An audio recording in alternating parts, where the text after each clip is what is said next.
বিতর্কিত মন্তব্য করে মাঝে মধ্যেই বঙ্গ রাজনীতিতে চর্চার মুখ হয়ে ওঠেন দিলীপ ঘোষ। এবারের আসন্ন লোকসভা নির্বাচনের আগেও হলো তাই। মঙ্গলবার সকাল সকাল প্রচার কাজ শুরু করেন বর্ধমান দুর্গাপুর লোকসভা কেন্দ্রের বিজেপি প্রার্থী দিলীপ ঘোষ।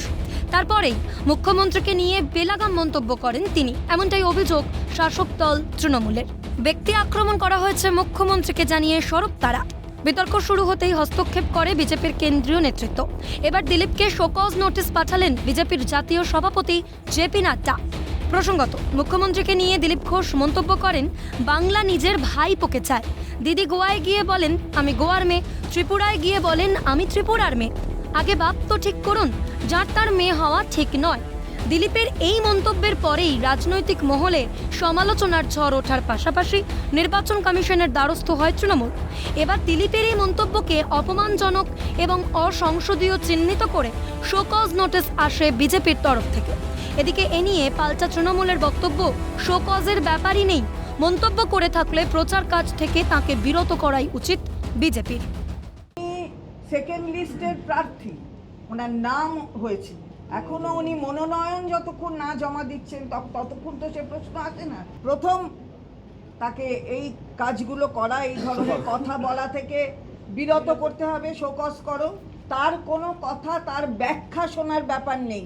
বলেছো না বলনি, যদি বলেছো তাহলে আর বলেছোটা তো যেরকম কুণাল ঘোষ বললেন যে বলেছোটা তো সবাই সর্বজন বিদিত।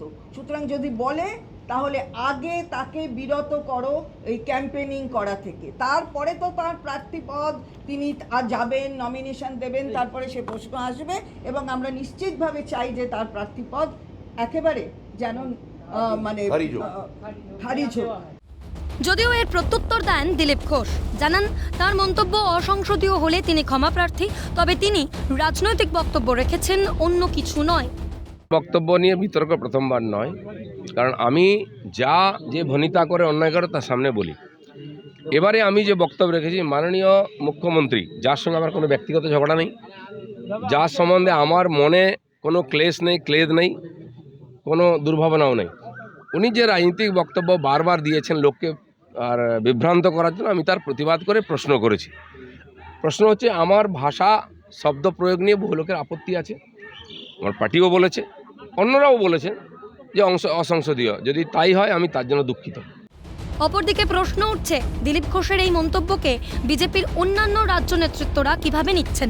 অগ্নিমিত্রা পলের কথায় বোঝা গেল শীর্ষ নেতৃত্বের মন্তব্য সম্পর্কে কিছু বলতে চান না তিনি। দেখুন, আমি আবারও বলবো যে দিলীপদা যেটা বলেছেন সেটা দিলীপদাই বলতে পারবেন, তিনি আমার শীর্ষ নেতৃত্ব। আমি তার কথা তো আর নিয়ে আমি উত্তরটা দিতে পারবো না, সেটা দিলীপদাই বলবেন। তবে বিরোধীদের পাতা ফাঁদে পা দেওয়া উচিত নয়, এ বিষয়ে স্পষ্ট মন্তব্য করেন বিজেপির রাজ্য সভাপতি। বলেন, হয়তো উনি কোনোভাবে এমন মন্তব্য করে ফেলেছেন, তবে এমনটা না করলেই পারতেন। খানিক হতাশ বর্ষিয়ান রাজনীতিবিদের এমন মন্তব্যে। আমাদের বিরোধীরা করতেই পারে, কিন্তু তার প্রত্যুত্তর দেওয়া উচিত নয়, বিরোধীদের ফাঁদে পা দেওয়া উচিত নয়। কুকুর কুকুরের মতো চলবে, কিন্তু আমাদেরকে তো মানুষ হতে হবে। তো আমাদের বিরোধীরা প্রধানমন্ত্রীকে কিম্বুত কিমাকার, হদল কুতকুত, স্বরাষ্ট্রমন্ত্রীকে এসব বলতেই পারেন, আমাদের বিরোধীরা বলতে পারে, কিন্তু আমরা তো তাদের মতো নিচু হতে পারি না। তিনি যেভাবে বলেছেন আমার মনে হয় উনি লাইটলি বলে ফেলেছেন, কিন্তু কথাটা না বললেই ভালো হবে। সব মিলিয়ে দিলীপ ঘোষের এমন মন্তব্যে আপাতত তোলপাড় হয়েছে বঙ্গ রাজনীতি। লোকসভা নির্বাচনে দিলীপের ভূমিকা, প্রচার কাজ, জয়, এই সবটা নিয়ে কি হয় সেদিকেই এখন তাকিয়ে ওয়াকিবহাল মহল। ক্যালকাটা নিউজ।